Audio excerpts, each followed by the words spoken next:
Welcome and thank you for joining us for this Local Decision 2015 Candidate Spotlight.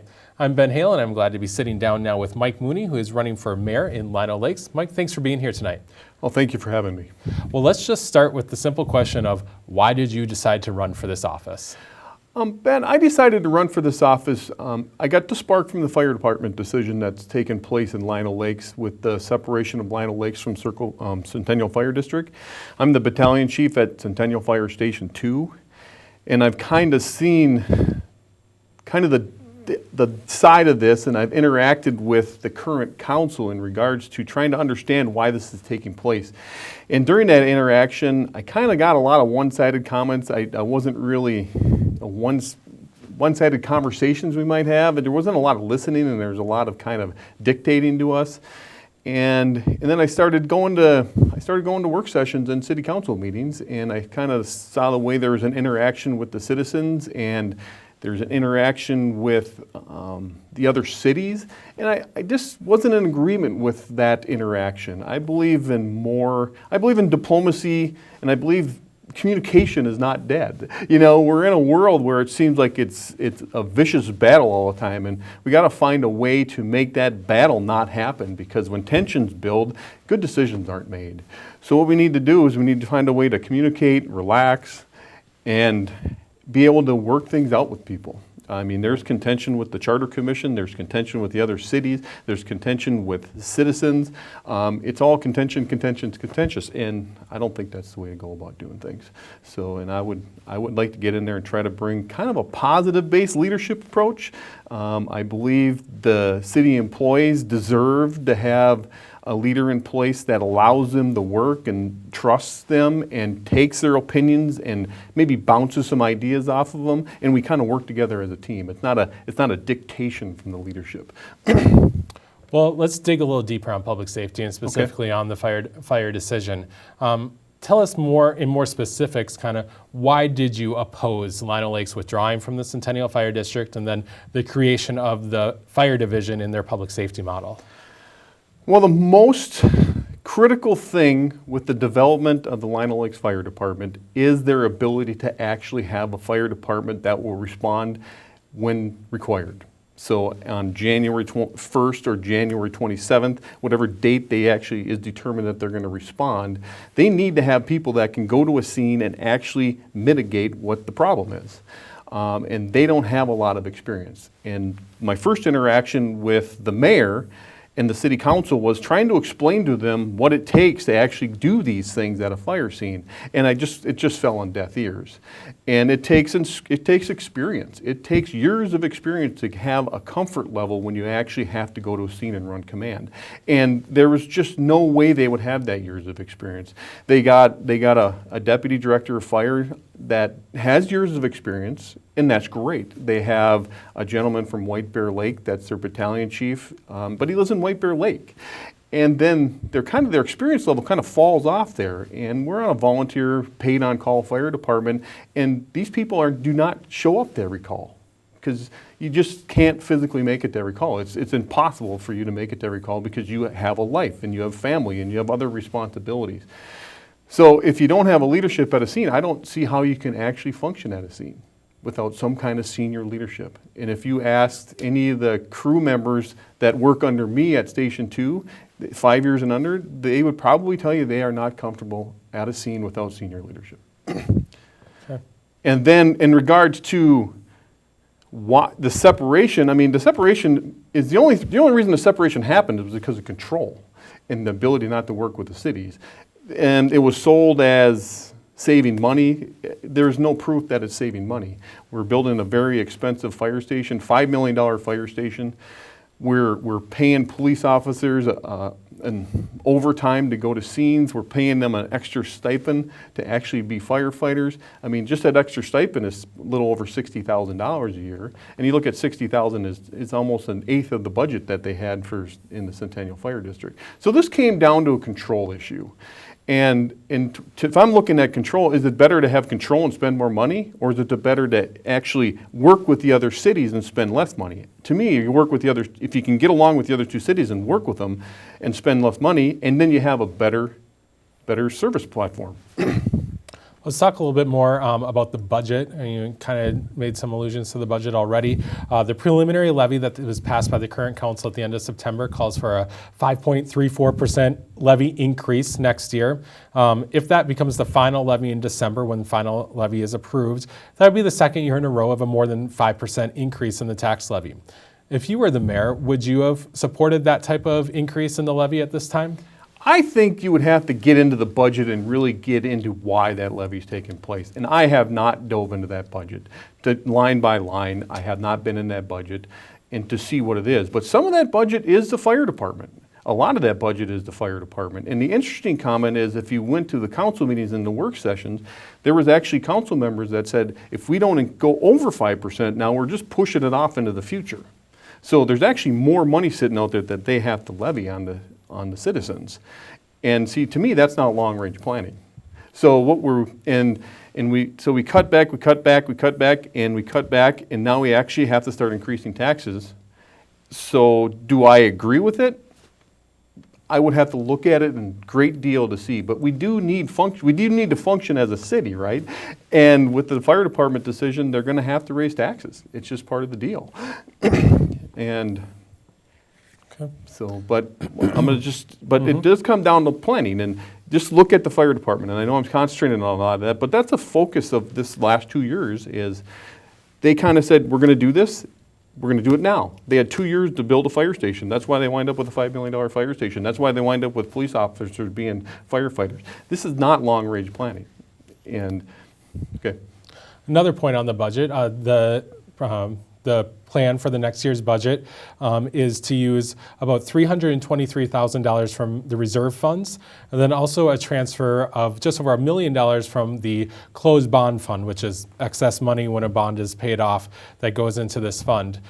So those are one-time dollars that may not be there in the future. So would you worry about future needs, future increases? If you were on the city council, if you were the mayor, would you use those type of one-time funds to fill in the budget? You have to look at what that one-time fund is doing, and is there an emergency situation that's going to require that? Because that's really there for some kind of emergency situation, and that emergency situation is probably some of the funds required for the fire department. I probably would not approve that, because I would be looking for because why are we spending that? What's happening to make us spend that money? And once again, it comes down to planning and trying to forecast your dollars. And if you look at the city charter has a five-year financial plan. I know that somewhat is challenging. It's probably better to say a five-year financial forecast, but the current council hasn't really mandated that happen. So I think you start to lose sight of some of those things. Switching topics, let's talk about development. If you were the mayor, are there certain types of either commercial or residential development that you would like to see in Lino Lakes? I would like to see some more commercial development, and I don't disagree with residential development. I think we should be looking at a good plan for residential development. Obviously, we don't want to inundate our city with a mass influx of housing. But if we got a lot of farmers out in there, and if that farmer's looking at trying to sell their land, they should be able to maximize their profit for that land. And that's with the city working with them and the city working with the citizens to try to figure out what we should do with that land. And if that land is commercial, we should be marketing that for commercial, and we should be going out and trying to work with companies to come into Lino Lakes. When I've been knocking on doors, I've heard a lot of people say it's difficult to work in Lino Lakes. Well, it's difficult to start a company in Lino Lakes. That's not the right thing to be saying. We should be saying Lino Lakes wants people to come in. It wants companies. That mid-range company would be great. You know, you get a medium-sized company that brings employment in, brings a tax base in, kind of relieves the residents from some of the tax load. That would be a great thing to have. But we just gotta find a way to sell Lino Lakes. Let's talk about roads a little bit. Okay. Repairing roads in Lino Lakes has often been a contentious issue with how it's done, if it's voter-approved levies, depending on who votes on that and whose road's being fixed. What steps would you take as mayor to ensure that roadways in Lino Lakes are upgraded when they need to be, are maintained when they need to be? Well, first off, it comes down to a plan. Our roads at this time are probably not very good. If you drive around Lino Lakes, you'll find that some of the older roads need repair. A lot of that has been placed on the charter, and that's not necessarily true. There's a lot of misconceptions on the charter because we are a charter-based city, and our Section 8 of our charter has to do with road rebuilding and road reconstruction.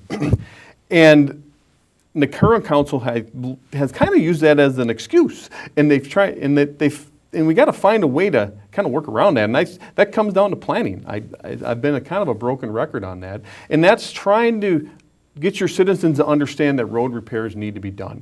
And you got to present them with a plan. You got to keep that plan out there, and that plan has to have common sense to it and has to have logic to it.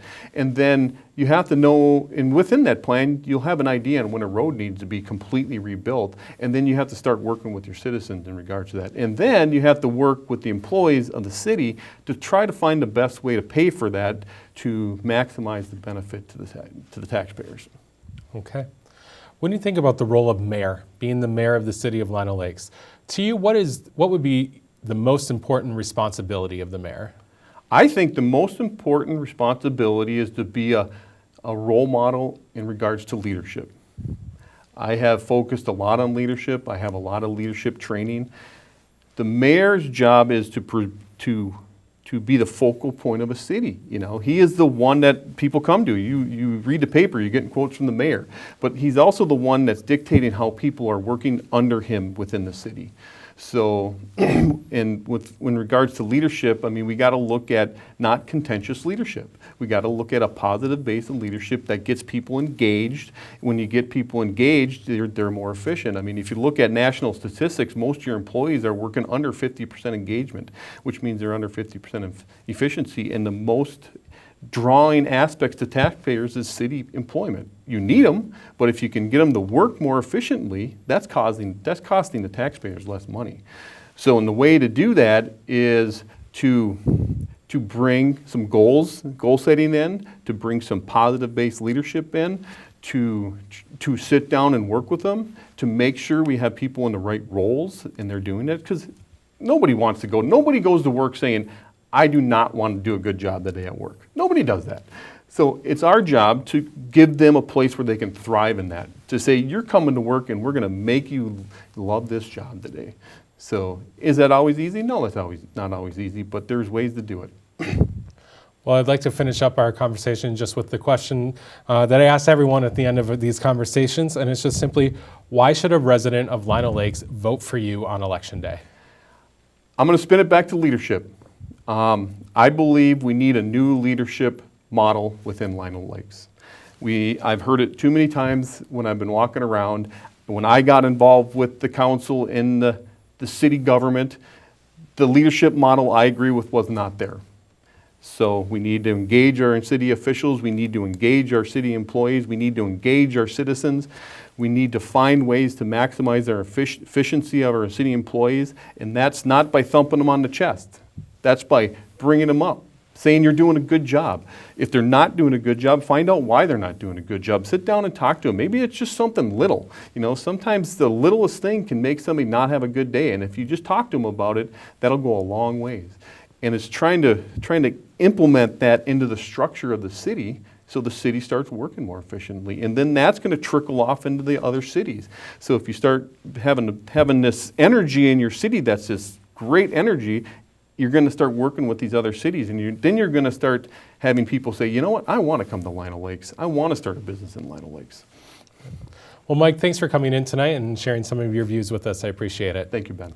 I want to remind you that you can always head to northmetrotv.com to read more of our local decision coverage, whether it be in candidate biographies or to watch more spotlights just like this. And you can also catch these spotlights here on Channel 15. I've been your host, Ben Hale. Thank you for watching.